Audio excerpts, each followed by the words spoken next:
Sehingga makharijul huruf dan sifat huruf ibarat mata uang yang terus bergandengan dan tidak bisa disatukan, tidak bisa dipisahkan, ya. Ya, ibarat kalau orang lagi kasmaran, makharijul huruf dan sifat huruf itu tidak bisa terpisahkan. Nah, sifat huruf slide berikutnya.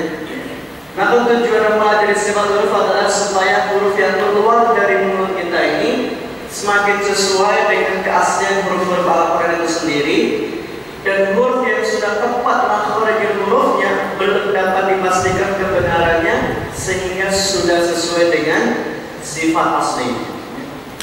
Lanjut. Nah, di dalam sifat huruf kita tidak perlu secara detail menghafal istilah-istilahnya. Yang penting kita tahu huruf hijaiyah itu sifatnya apa saja, ya. Kalau istilah-istilahnya hafal, istilah itu afdal, ya. Tapi kalau tidak hafal tidak mengapa, yang penting kita tahu sifat hurufnya itu, dia tebal, tipisnya, kuat, lemahnya, ya. Ini yang kita inginkan. Yang pertama adalah sifat huruf yang memiliki lawan kata.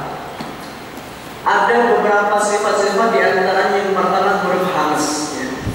Huruf hamz ini secara pengucapan adalah disertai dengan keluarnya nafas. Ada nafas sedikit keluar dari mulut kita ketika pengucapan huruf fa. Ada pengucapan huruf ha. Ada pengucapan huruf tha. Ada pengucapan huruf ha. Kemudian sya, kha, so, sa, ka, ta, dan terkemudian dalam kata fahasahu syamsun sakata. Ini adalah huruf-huruf yang harus ada udara keluar sedikit dari mulut kita.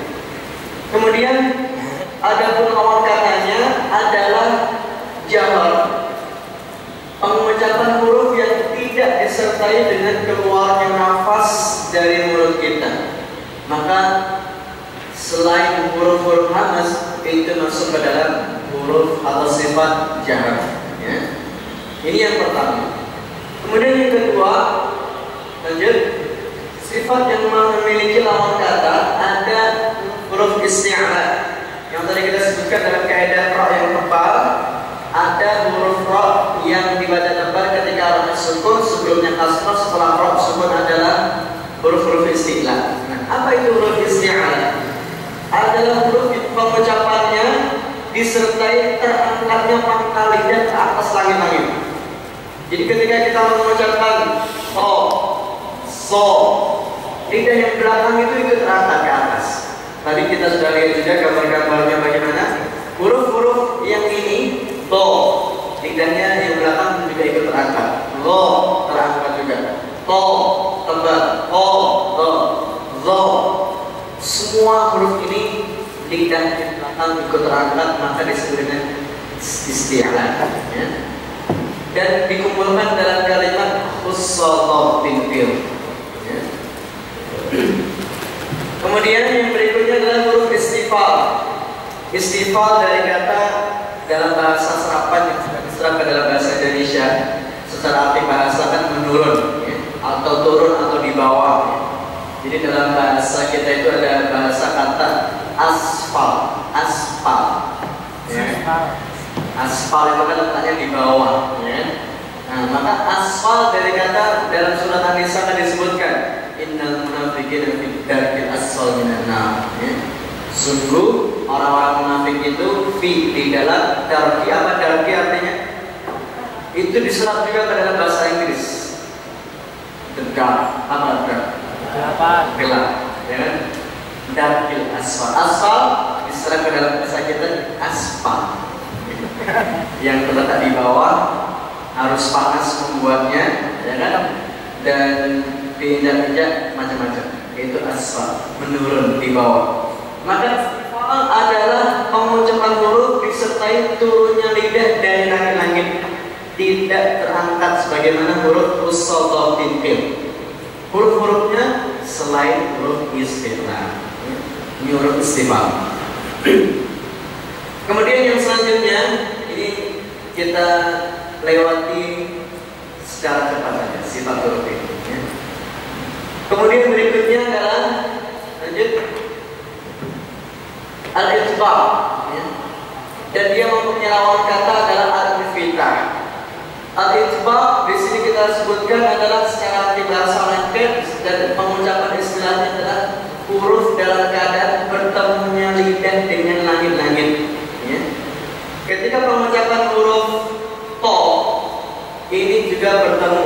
dengan langit-langit. Dan pengucapan huruf dot juga bertemu dengan langit. Dengan huruf shad juga nyerempet-nyerempet ya. Kemudian dot itu ketika dia dilepaskan dari ujung lidah di antara dua gigi, itu juga menyentuh langit-langit. Maka di sini disebut dengan al-iqra. Adapun huruf al-infitah yang terpisah dengan menjauhnya lidah dari langit-langit, maka selain huruf al-iqra. Ini yang ketiga. Kemudian yang keempat, lanjut berikutnya adalah al-idlaq. Al-idlaq di sini kita tuliskan huruf yang pengucapannya mudah keluar karena makhrajnya dari ujung lidah dan bibir. Fa dari bibir, ra ujung lidah, mim dari bibir, nun dari ujung lidah, lam ujung lidah, ba dari bibir. Nah, ini kemudian disebut dengan al-idlaq ya. Kemudian dikumpulkan dalam satu kata atau satu kalimat, firra min lubbi ya. Firra min lubbi. Kemudian lawan kata dari al-idlaq yang tertahan secara bahasa, al-isma adalah huruf yang mengucapannya keluar dengan tertahan ya. Keluar dengan tertahan dan tidak di ujung lidah dan bibir. Maka huruf-hurufnya selain dari huruf yang ada di al-idlaq ya. Kemudian yang kelima yang memiliki lawan kata itu adalah asyiddah. Secara bahasa artinya kuat. Secara istilah, pengucapan huruf dalam keadaan tertekan karena sangat bergantung kepada makhrajul hurufnya. Jadi ketika kita bilang a itu agak kuat pengucapannya. Ja, da, kemudian ko, semuanya pengucapannya dengan kuat. Dan ini dengan huruf-huruf syiddah. Adapun huruf ar-rakhawah atau yang tawasud dulu ya. Tawasud artinya sedang dan tidak terlalu kuat sebagaimana ajidu kitton bakat ya. Dalam kemudian kalimat ajidu kitton bakat ya. Nah, tawasud huruf-hurufnya adalah lin amar. La itu biasanya tidak terlalu tebal dan juga terlalu lemah banget. La, na biasa, maka disebut dengan tawasud dan pengucapannya terkumpul dalam kalimat lin umar. Kemudian ada ar-rakhawah yang mempunyai arti adalah lemah. Pengucapan huruf yang disertai terlepas suara dengan bebas karena tidak terlalu bergantung kepada makhrajul hurufnya. Dan ini adalah huruf-hurufnya selain huruf tawasud dan syiddah. Nah, ini huruf rakhawah. Kemudian yang selanjutnya, kalau tadi adalah sifat-sifat yang memiliki lawan kata, ada huruf-huruf yang tidak memiliki lawan kata. Ada beberapa. Yang pertama adalah as-safir. As-safir adalah di sini kita sebutkan artinya ada tambahan suara yang keluar dari bibir, dari dua bibir. Jadi kayak kita ada suara desisan itu ya, ada suara desisan itu namanya as-safir. Ketika mengucapkan huruf so, tas, ketika mengucapkan huruf sin, tas, bismillah. Ketika mengucapkan huruf za, baz, ada sedikit desisan dan itu keluar dari dua bibir. Kemudian yang kedua adalah huruf qalqalah. Huruf qalqalah yang sudah sering kita dengar, pengucapan sukun yang disertai dengan getaran suara yang kuat. Getaran suara yang kuat ada pantulan-pantulannya. Orang Semarang menggunakan istilah qalqalah ini bisa untuk membuat sebuah rayuan. Ada orang bilang begini ya, ketika saya melihatmu, hatiku seperti qalqalah yang terpantul-pantul Terbantu-bantu dengan kerasnya. Itu. Jadi rayuan dengan hukum-hukum tajwid. Ada lain yang lain misalkan yang saya sebutkan Yudhwa Bilaguna. Yudhwa Bilaguna hurufnya berapa? 2. Apa saja? Pertama, cinta kita ibarat Yudhwa Bilaguna, hanya kita berdua, Lam dan Ra.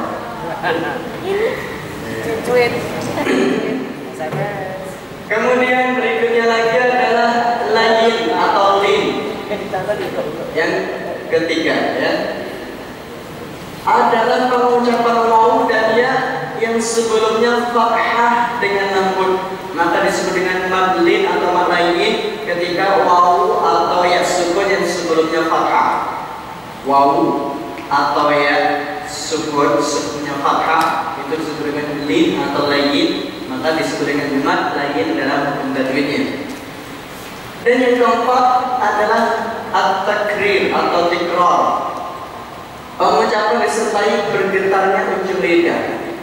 Dan ini hanya ujung lidahnya saja yang tadi saya sampaikan di awal ketika kita praktek huruf ra, ujung lidahnya saja yang bergetar, tidak semua lidah bergetar.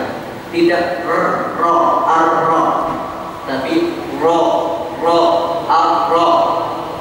Itu namanya takrir atau tikrar. Kemudian yang kelima, lanjut ya, adalah at-tafashi. Yang kita praktekkan dalam lidah yang tengah ada huruf shin tadi, sifatnya tafashi, artinya ada udara yang menyembur keluar dan tetap keluar. Ini huruf shin saja. Kemudian ada al-inhiraf. Ada al-inhiraf, pengucapan miring setelah keluarnya dari ujung lidah. Ro, ujung lidahnya miring, terangkat ke atas. La juga sama, ujung lidahnya miring terangkat ke atas. Maka ini disebut dengan al-inhiraf. Kemudian al-istitalah, pengucapan yang disertai memanjangnya suara dari awal sisi lidah sampai pada akhirnya. Maka tadi kita ketika membaca huruf to, dia akan melalui proses yang cukup panjang juga. Dari lidah yang samping diletakkan ke gigi rahang bagian atas, kemudian dilepaskan, dan itu kemudian disertai juga dengan suara dari awal sisi lidah sampai pada akhirnya yang kita kenal dengan namanya al-istitalah. Kemudian berikutnya jelas pesan. Jadi inilah hanya sifat-sifat huruf yang ada dalam Al-Quran. Huruf hijaiyah bisa jadi satu huruf itu mempunyai banyak sifat. Huruf ba punya banyak sifat. Dia qalqalah, dia juga syiddah, dan dia juga bermacam-macam sifat yang lain. Ibarat kita manusia, satu orang juga punya banyak sifatnya. Dalam diri kita terkumpul sifat pemarah, sifat egois, kemudian sifat macam-macam, malu dan sebagainya. Itu terkumpul dalam satu orang. Dan huruf hijaiyah juga demikian. Dalam satu huruf bisa jadi terkumpul 3, 4, 5, bahkan 6 sifat huruf. Ya.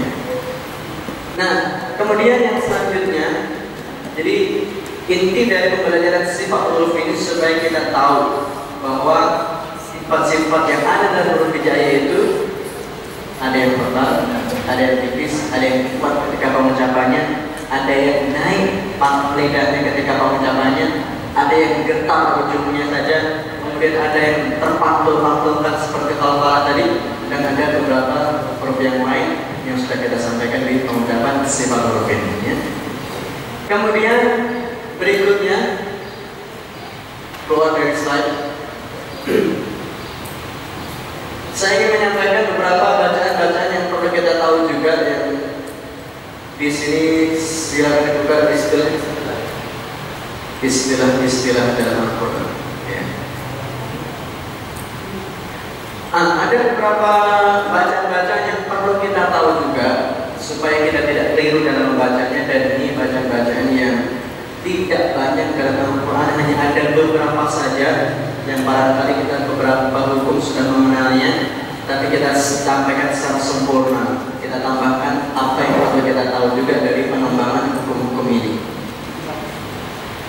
Oke, ya istilah. Nah, yang pertama adalah bacaan ayat sajadah. Ayat sajadah ini dalam Al-Quran ada 15 ayat. Dan kemudian ayat sajadah ini ketika kita membacanya disunahkan untuk bersujud, dan itulah yang namanya sujud tilawah, baik saat di dalam sholat maupun di luar sholat. Ketika di luar sholat tidak mempunyai syarat harus berwudu. Saat membaca ayat sajadah langsung sujud dan menghadap kiblat.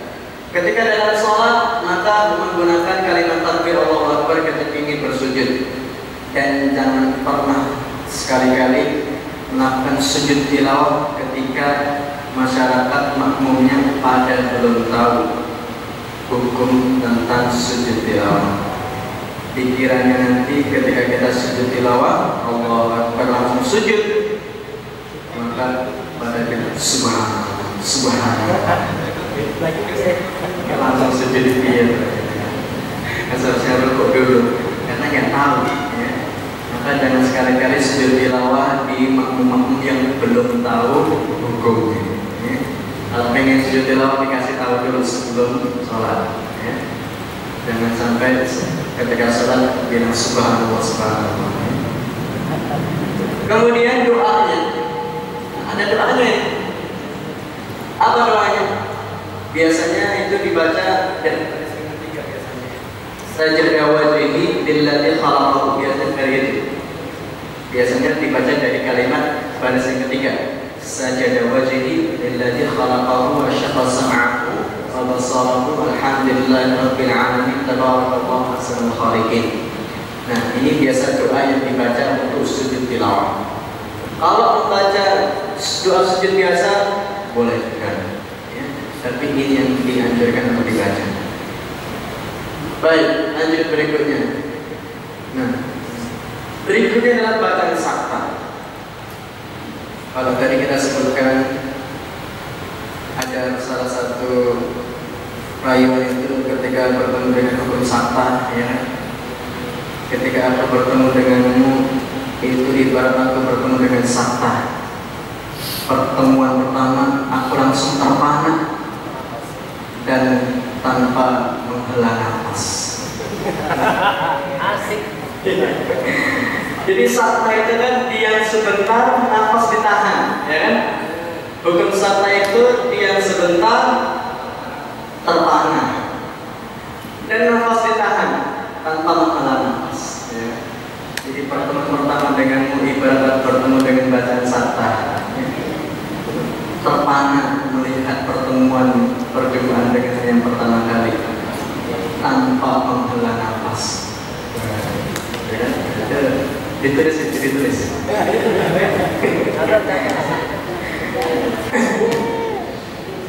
Nah, jadi sakta adalah berarti sejenak tanpa nafas.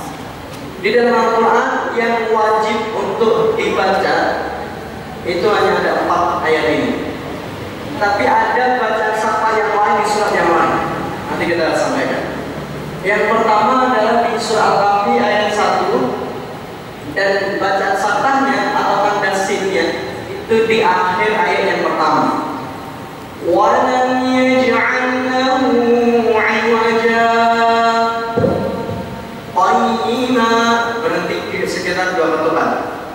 Walam yaj'al lahu 'iwaja, nafas bertahan, qayyima. Nah, di surah Al-Kahfi ini perlu jadi catatan adalah karena saktahnya itu di akhir, maka cara membacanya ada 2. Yang pertama boleh berhenti biasa karena tanda saktahnya di akhir ayat, sehingga tidak dibaca dengan sakta. Walam yaj'al lahu 'iwaja, berhenti biasa, ambil nafas. Qayyiman liyunzira ba'san syadidan min ladun. Itu kalau bacaan berhenti boleh, tiap tanpa harus dibaca sakta. Tapi kalau bacaan dilanjutkan harus dibaca satu. Itu kalau bacaan dilanjutkan. Tapi boleh bacaan kalau berhenti di akhir ayat ini mengambil nafas baru boleh, karena tanda saktanya di akhir ayat. Ya. Ini yang pertama menjadi catatan. Kemudian yang kedua di surat Yasin ayat 52. Di surat Yasin 52 tanda saktanya di ayat wa ma mimma raqadina hada ma wa'ada ar-rahman. Kalau antum lihat di surat Yasin, tanda saktanya itu berpapasan dengan tanda waqaf. Dan waqafnya adalah waqaf aula, yang lebih baik berhenti. Maka hukum di sakta di surat Yasin itu lebih baik berhenti. Lebih baik berhenti. Biasa. Minna qadina. Berhenti biasa. Ambil nafas baru. Hada wa'ada ar-rahman wa sadaqal mursalun. Nah, itu kalau bacaan berhenti, nafas biasa. Dan lebih baik berhenti. Karena apa? Untuk menyempurnakan makna ayat. Jadi makna ayatnya akan sempurna ketika memang berhenti di kata mimma raqadina. Hada ma wa'ada ar-rahman, inilah janji sudah Allah lakukan. Ini kalau bacaan dilanjut maka dibaca sakta. Kalau bacaan lanjut dibaca sakta. Mimma raqadina hada ma wa'ada ar-rahman. Jadi surah Yasin juga ada dua pilihan hukumnya. Kalau lanjut dibaca sakta, tapi lebih baik berhenti. Di surah Al-Kahfi lanjut dibaca sakta, boleh berhenti. Boleh berhenti. Kalau di surat Yasin lebih baik berhenti. Ya. Karena berpapasan dengan tanda waqaf aula, lebih baik berhenti. Kemudian yang ketiga di surah Al-Qiyamah, wa qila man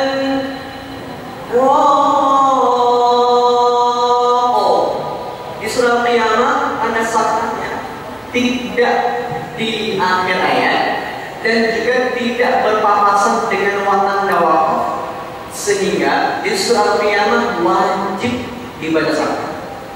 Hanya satu pilihan, wajib dibaca sakta, karena tidak di akhir ayat dan juga tidak berpapasan dengan tanda waqaf. Itu surah Al-Qiyamah. Kemudian yang keempat, surat Al-Mutaffifin sama dengan Al-Qiyamah. Tanda saktanya itu di tengah-tengah ayat, tidak di akhir dan tidak berpapasan dengan tanda waqaf. Maka hukumnya satu, wajib sakta. Ya. Kalla rana ala qulubihim. Begitu. Itu jadi catatan yang belum banyak yang tahu, bahwa di 4 surat ini ketika menemukan tanda sakta itu dengan hukum yang berbeda-beda. Kalau semua lanjut itu wajib dibaca sakta. Yang pertama di surat Al-Kahfi boleh berhenti, jadi baca sakta karena dia di akhir. Yang kedua Yasin lebih baik berhenti karena berpapasan dengan tanda waqaf. Coba kita baca bersama-sama dengan bacaan sakta dari ayat yang pertama surat Al-Kahfi. Walam yaj'al lahu 'iwaja qayyiman liyundhira ba'san shadidan min ladun. Bersama-sama 1, 2, 3. Walam yaj'al lahu 'iwaja qayyiman liyundhira ba'san shadidan min ladun. Di surat Al-Yasin mimma raqadina hada ma wa'ada ar-rahman. Mimma raqadina hada ma wa'ada ar-rahman. wa qila man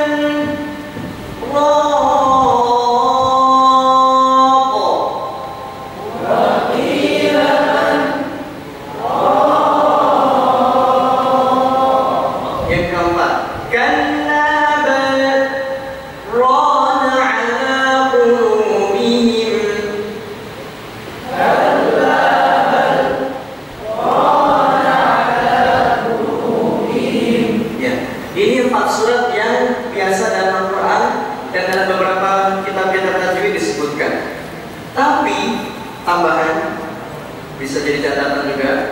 Ada dua ayat yang lain yang juga boleh dibaca sakta.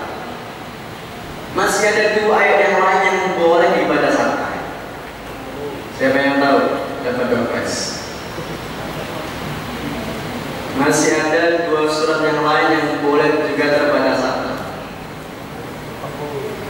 Ada dua lagi. Yang tahu dapat dompet. Yang tahu boleh pulang duluan.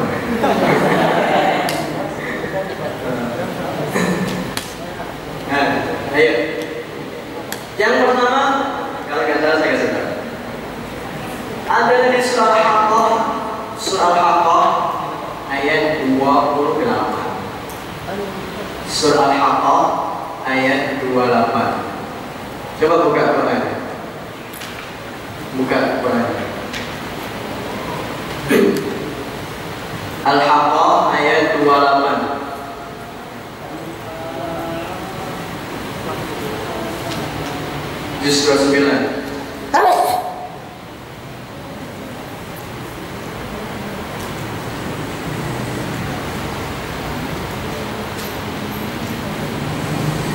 Sudah? Sudah ketemu belum? Di akhir ayat 28 ada tanda sinnya atau tidak? Hah? Di Quran Indonesia biasanya tidak ada.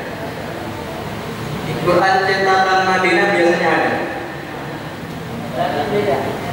Yang Quran cetakan Madinah ada? Atau aplikasi Al-Quran Android ada ya? Ada ya? Oh, itu ada. Ya kan? Apa bacaan ayatnya?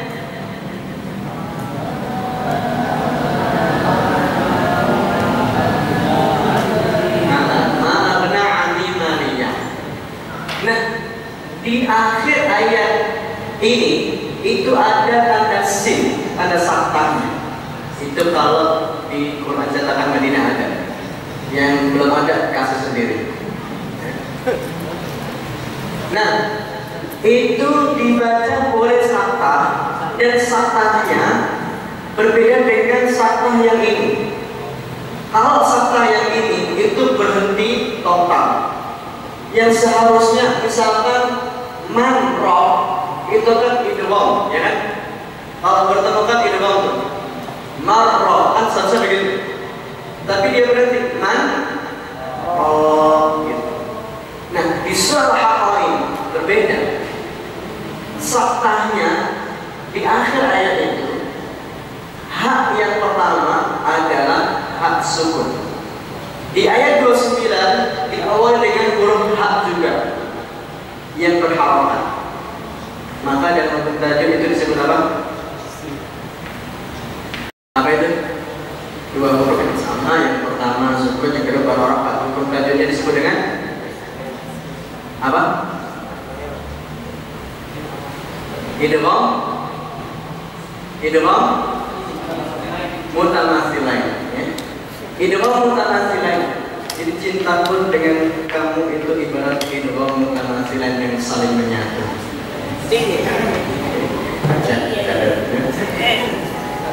Nah, jadi langsung menyatu ke huruf yang kedua.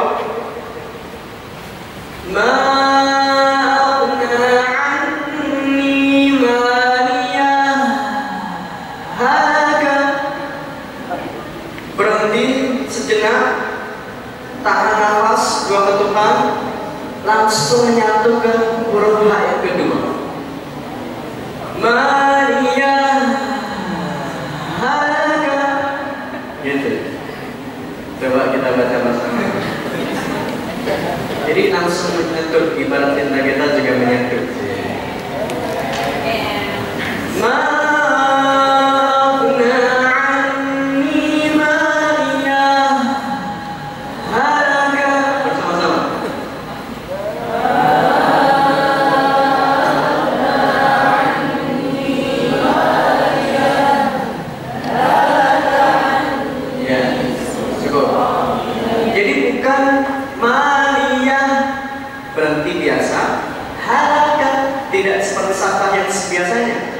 Tapi ini yang menyambung menyatu ke huruf yang kedua. Maka di hafal ini tidak disebutkan di bab sattah. Meskipun dia boleh dibaca sattah kalau disambungkan. Kalau bersambung dia boleh dibaca sattah dengan bacaan yang seperti ini. Langsung diidghamkan ke huruf yang kedua. Coba sekali lagi saya baca ditirukannya.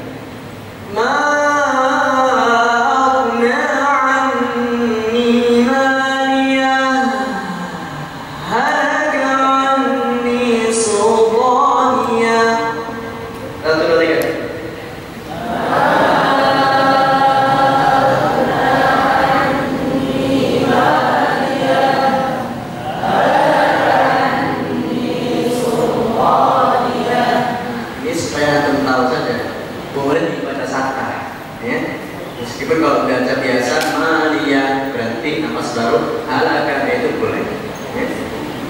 Supaya kita tahu oh ini boleh dibaca sattah. Dan satu lagi yang boleh dibaca sattah di surat apa? Ada yang tahu? Satu lagi di surat apa yang dibaca boleh sattah? Hah? Nggak tahu. Di akhir surat Al-Anfal masuk surat At-Taubah. Coba buka akhir Al-Anfal. Ayat terakhir surat Al-Anfal.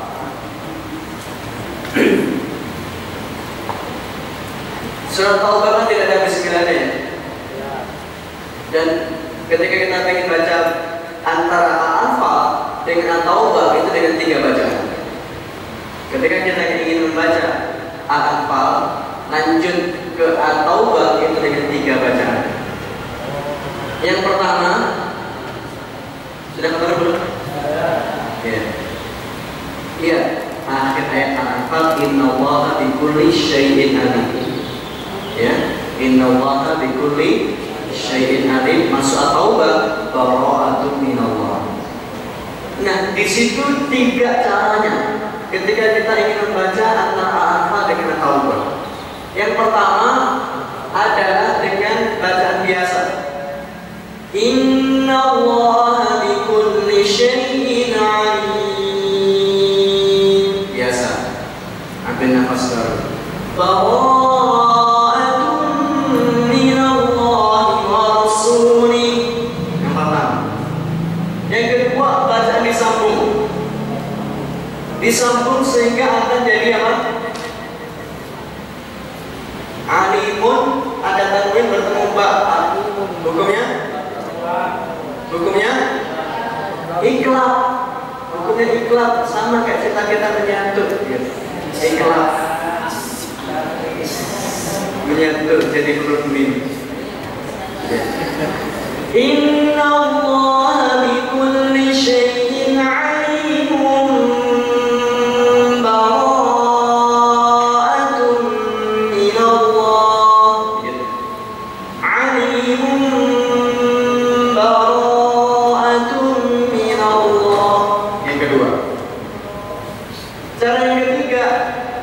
Dibaca sattah.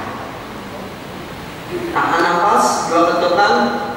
Innallaha bikulli syai'in alim. Bara'atun minallahi wa rasulih. Jadi 3 bacaan untuk membaca antara Al-Anfal dengan At-Taubah. Coba kita praktekkan. Dibaca bersama-sama ya. Cara yang pertama, bacaan biasa. Inna Allah bikulli syai'in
Itu 3 cara bacaan Anfal dengan Taubah. Ya. Jadi boleh dibaca sama.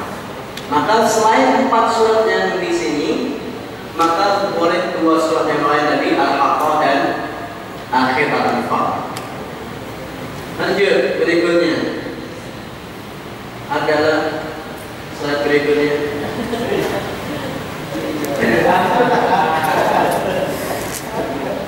Terbang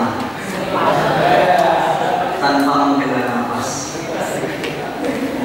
agar berterusan sampai. Huruf hukum berikutnya adalah al-ishmam. Ishmam kalau dalam bahasa Arab ada kata syamma yashmu. Syamma yashmu itu artinya mencium. Orang kalau nyium bibirnya gimana? Monyong, ya kan? Orang kalau cium itu bibirnya isyaratnya monyong. Maka di sini menampakkan dhamma yang terbuang dengan isyarat bibir saja dan tidak terang tomahnya. Hanya ada juga dalam surat Yusuf ayat 11, ya. Artinya aslinya itu adalah ta'manuna, ta'manuna. Nunya hanya dengan isyarat bibir tanpa harus terbaca. Maka akan terbaca begini. Lihat bibir saya. Lihat bibir saya.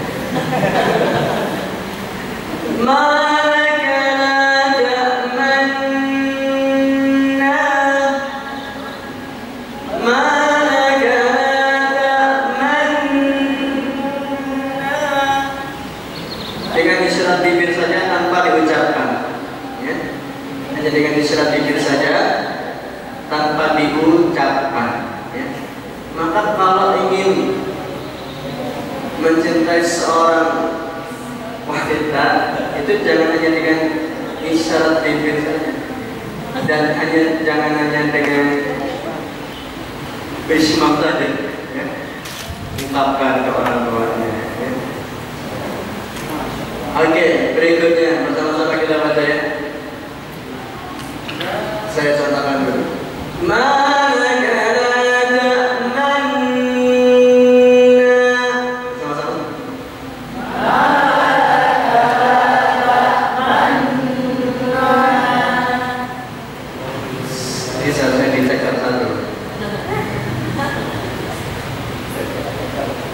Coba baris yang pertama.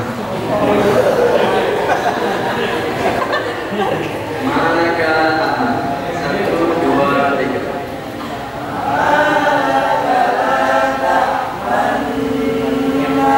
Oke. Ada yang kurang cepat sedikit.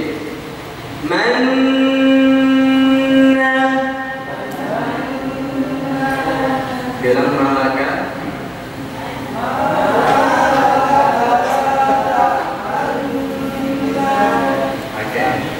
Berikutnya baris yang kedua, silakan. Malaka tak mana. 1, 2, 3.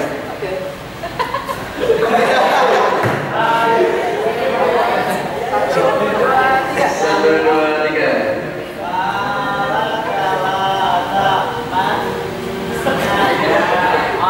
Monyongnya kurang monyong.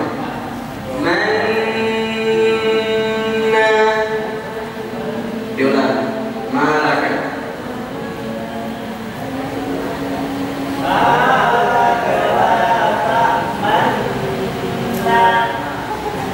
Ya, cukup.